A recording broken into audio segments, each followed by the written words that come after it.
Here we are, and here we go. As the new Formula One season approaches, the competitive balance heading into the new era appears set to remain unchanged.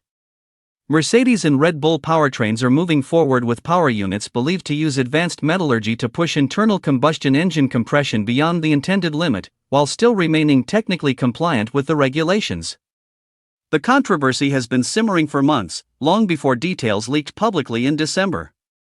As engineers and technical staff moved between manufacturers, word spread that two teams had identified a way to bypass the spirit of the new rules. While the regulations cap compression at a lower level than before, enforcement relies on measurements taken when engines are cold. That technical detail opened the door to creative interpretation.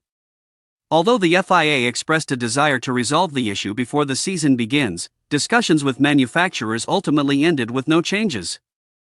According to sources, FIA representatives defended the structure of the regulations during high-level meetings, even as concerns were raised about the competitive implications.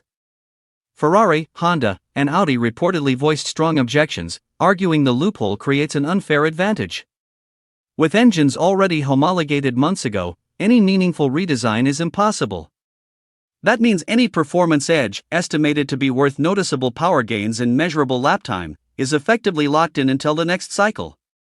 The idea of introducing additional sensors to monitor compression under operating conditions was floated but failed to gain universal backing, leaving the current framework intact. Audi's Formula One leadership had hoped the discussions would at least establish firmer guidance for future enforcement.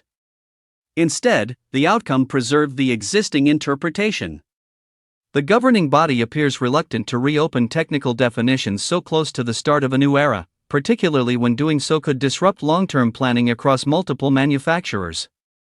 As a result, the sport enters its next chapter under a cloud of unresolved tension.